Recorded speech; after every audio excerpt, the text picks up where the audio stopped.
안녕하세요. 시원스쿨 프랑스어 대표 강사 엠마입니다.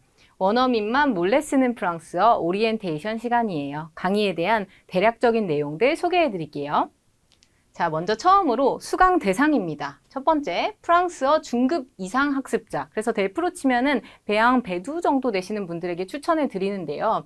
이 부분은 사실 여러분들이 문법적인 내용들, 그러니까 시제나 디테일한 문장 구성 같은 것들을 이해하고 계시다면 내가 굳이 이 레벨이 아니다 하시더라도 저희 강의로 예를 들면은 문법에서 초중급, 중고급 문법까지 들으신 분들도 듣는 데는 전혀 문제가 없어요. 근데 어느 정도 레벨이 됐을 때 들으면은 조금 더 활용하기가 쉽다라는 점 먼저 안내를 해드리고요.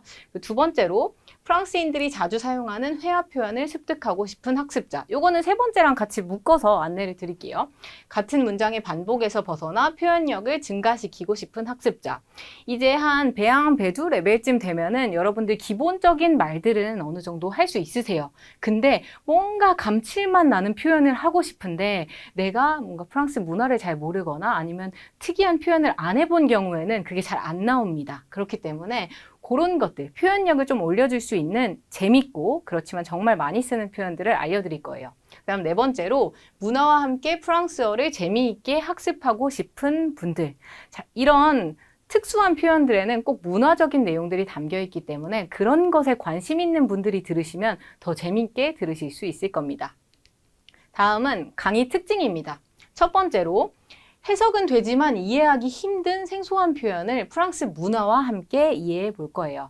예를 들면은 토끼를 놓다 이런 표현이 있는데 이해하기가 상당히 힘들죠. 그리고 그 의미를 제가 설명을 먼저 드릴 텐데 그러면 왜 토끼를 놓다가 이런 의미를 갖지 하고 연관 짓기가 상당히 힘듭니다. 그 유래를 모르면. 그렇기 때문에 왜 이런 말이 탄생을 했고 문화적으로 예전에는 어떤 일이 있었고 그게 이렇게 바뀌어서 이런 식으로 됐다 하는 것들 제가 설명을 드릴 거고요.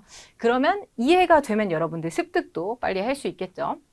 두 번째로 교과서에서는 알려주지 않는 현지에서 쓰이는 활용도 높은 표현만 선별한 강의. 그래서 보통은 이런 표현들은 좀 특수한 상황에서 쓰다 보니까 교과서나 학습서에 잘 나와 있지가 않아요. 그래서 좀 학습하기가 어렵죠. 세 번째로 비슷한 표현을 함께 살펴보므로 중고급 수준의 표현력을 높이는 강의. 관련된 거 쭉 연계된 것들 같이 보면 여러분들이 그 상황에 좀 더 몰입을 하면서 이런 때는 이렇게 써보고 이런 때는 이렇게 할 수 있겠다 하실 수 있겠죠. 네 번째, 네이티브 표현과 쓰임을 정확하게 이해할 수 있는 강의. 계속 문장에서 활용을 할 텐데 그런 활용 속에서 내가 이 상황이 되면은 이렇게 말해볼 수 있겠네. 주로 원어민들이 쓰는 표현들이기 때문에 그런 것들 여러분들이 학습해 보실 수 있을 겁니다. 자, 강의 구성은요, 이렇게 네 파트로 구성이 되는데 첫 번째로 오늘의 표현에서 가장 메인이 되는 표현을 먼저 알려드릴 거예요. 그래서 그 메인 표현을 중심으로 해서 이어서 추가 표현을 5개 정도 알려드릴 텐데요. 연관된 것들, 테마에 따라서 어떤 걱정과 관련된 게 되기도 하고, 막 오지랖과 관련된 게 있기도 하고, 약속과 관련된 게 있기도 하고, 다양한 상황에서 쓸 수 있는 것들을 연계해서 살펴볼 거예요.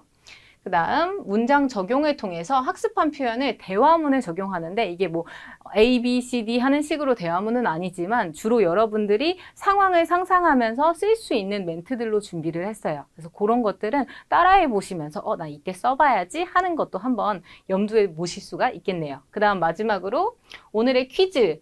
제 강의 많이 들으신 분들은 아시겠지만 이렇게 쭉 배우고 나서 그냥 퀴즈 없이 가면은 보통은 그냥 날아가 버리니까 마지막에 꼭 퀴즈를 통해서 여러분들 다시 차곡차곡 기억하실 수 있도록 하고 있어요. 근데 만약에 내가 학습 잘 했는데 퀴즈 할 때 생각이 좀 안 나는 것 같다 하면은 꼭 정지 눌러두시고 한 번씩 맞춰보시고 하면은 훨씬 도움이 됩니다. 그리고 틀릴수록 더 잘 기억에 남기 때문에 퀴즈를 통해서 학습한 표현 정리하고 확인하는 시간까지 가질 겁니다. 자, 수강 효과입니다. 첫 번째로 프랑스 문화와 함께 관용 표현의 유래를 이해하고 사용할 수 있다.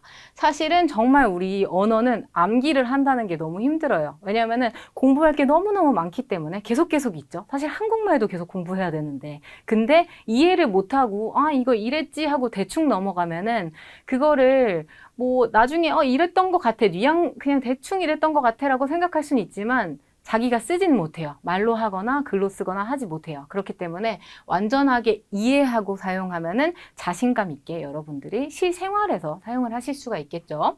그다음 두 번째로 같은 표현도 여러 가지 다른 문장으로 학습하여 풍부한 표현이 가능해진다.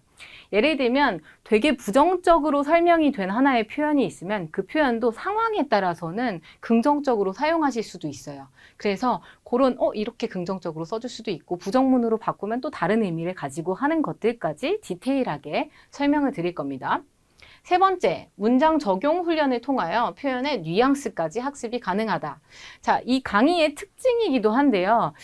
제가 강의를 할 때 사실은 한국어 해석이 여러분들 배양 배두 레벨이 되시면 크게 의미가 없어요. 어떻게 보면 중요하기는 하지만 이런 표현들 같은 경우에는 직역하면 굉장히 이상합니다. 그렇기 때문에 직역을 할 수가 없는 경우도 되게 많고 너무 약간 로봇 중에서도 고장난 로봇 말투처럼 되기 때문에 의역을 해서 설명드리는 경우가 많은데 해석보다는 정확하게 어떤 상황에서 사용이 되는지를 여러분들이 확실하게 파악하고 그 뉘앙스를 익혀야만 내가 실제로도 활용할 수 있고 상대방이 말했을 때 오해하지 않고 이해를 할 수가 있다. 그래서 뉘앙스에 중점을 둔 그런 강의이기 때문에 선생님 설명하는 거랑 해석이랑 요거 토시가 다른데요. 요 정도는 여러분들이 좀 이해를 해주세요. 왜냐면은 표현을 중심으로, 프랑스어를 중심으로 제가 설명을 드리기 때문에 밑에 있는 한국어 해석은 약간 도와주는 역할로 보시면 됩니다. 여러분들도 집중해서 들으시다 보면 요런 내용이구나, 요런 뉘앙스구나 하는 거 정확하게 파악하실 수가 있을 거예요. 그다음 네 번째로 네이티브, 구어 표현뿐만 아니라 공인 시험에서 사용할 수 있는 표현까지 모두 담았다. 여러분들 시험 준비하시다 보면은 꽤 막 독해글 같은 데에서도 비유적인 표현이 많이 등장하는 것을 확인하실 수가 있어요. 그래서 우리 강의에 등장하는 여러 가지 표현들이나 또는 아예 통으로 문장을 준비해서 제가 알려드리기도 하는데 그런 것들은 아예 독해에서 확인을 하실 수도 있고 덜어는 그리고 여러분들이 실제로 말을 하실 때나 쓰기 같은 거, 장문 같은 거 하실 때에도 정확하게 파악만 하고 계시면 사용을 하실 수도 있습니다. 그래서 언제든지 우리 공부하는 것들은 어떤 상황에서든 시험 준비를 할 때나 여러 가지 상황에서 실생활에서나 다 도움이 된다라는 거. 자, 여기까지 기본적으로 우리 강의에 대한 것들 소개해 드렸는데요. 정말 재밌게 알차게 준비했으니까 여러분들 기대 많이 해주시고 우리는 강의실에서 만나요. 아비앙또.